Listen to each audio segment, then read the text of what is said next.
Well, hello and howdy everyone. Currently it is about 9:15 in the afternoon on February the 25th, 2020, and I am at the city of Wesley Chapel, Florida, at the Cobb Theater, about to go in and see Harley Quinn's Birds of Prey.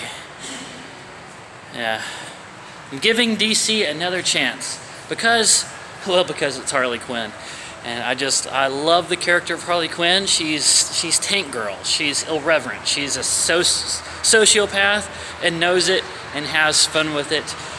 I know that this story is supposed to pick up after she breaks up with the Joker, which was a time period that I was actually reading in the comics. So I have a few things that I'm expecting.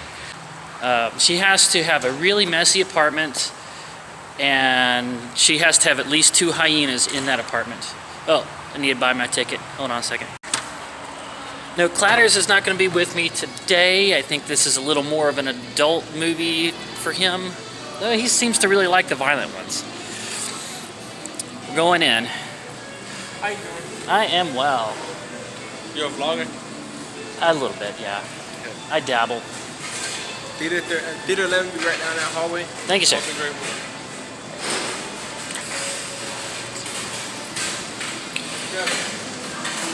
Okay.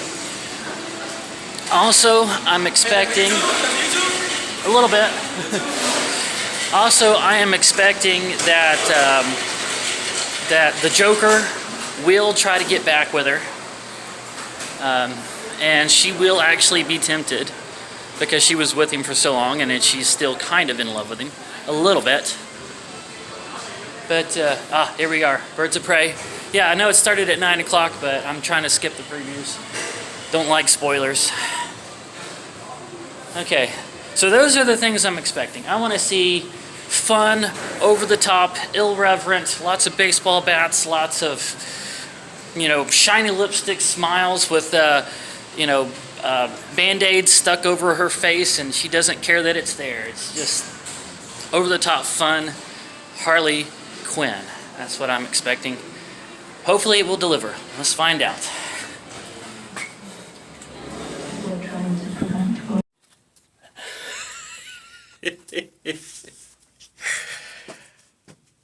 I loved it.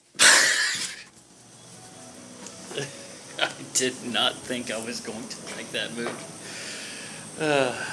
After all I've heard about it on the interwebs, I didn't think I was going to like it, and I loved it. It did what a Harley Quinn movie is supposed to do. It even had a fight scene in a funhouse of mirrors. That has been a staple of DC, Joker, Batman dynamic for decades, and now we've got to see it with Harley Quinn on the big screen with a bunch of goons. And they didn't overdo it either. They kept things moving. I would have liked to have seen a little more of the hyenas. I think we could have used more hyenas. There was only one, which didn't make a whole lot of sense. But yeah, we got to see Harley Quinn on roller skates, fighting with a baseball bat, a mallet. It was everything it was supposed to be. It was inner city Gotham mob boss families, controlling each other and buying out police and blackmailing, and the whole I need your protection, you need my protection, I own you, and the whole syndicate kind of house of cards that always implodes and results in everybody eventually killing everybody in a spectacular fun way. I thought it was great. I really did. I really liked that movie. I kind of want to go see it again. I think I might be in the minority here, but they knocked it out of the park. I really felt like they knocked it out of the park. Wow.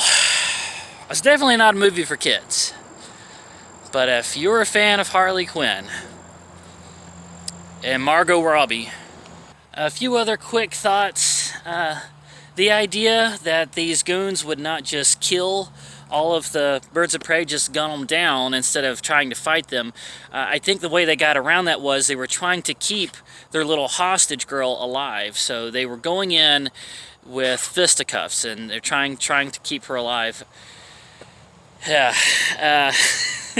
Also, Zaz, they made him a goon, the right-hand man of a mob boss, which the Zaz from the comics is just too crazy to ever be an employee of anyone. But if he ever was, this is definitely what he would have been like. So we got him. I'm betting he's probably still alive. I don't think we've seen him since, I think he was being broken out of prison in the big prison break in the Bane, the movie with Bane, the third. Anyway, yeah. So there's that. Also, one thing that worries me just a little bit is that the little pickpocket thief girl that Harley Quinn finds and then takes in and tries to protect, her name is Cassandra Cain. I believe that is the same name as the little girl, the little Asian girl that eventually becomes Batgirl in the comics. And that worries me a little bit because the backstories are not matching up. In the movie, she's an orphan girl that has been passed around from terrible foster family to terrible foster family, learned how to fend for herself, and that's why she becomes a pickpocket and the whole rough on the streets life thing.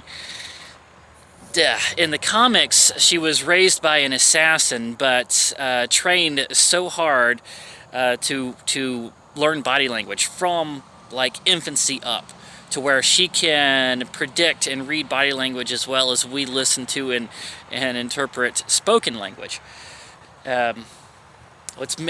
She made for a really fantastic Batgirl when she actually kills someone and she can actually read in their eyes that the terror and fear as they die, and when that happens, she decides that she wants to fight to make sure that no one else ever dies on her watch, because just the anguish that she sees in this man's eyes on her first time out as an assassin killing someone. It was a great comic series, but this Cassandra Cain is not the Cassandra Cain that I know. So I hope they don't try to make her Batgirl later.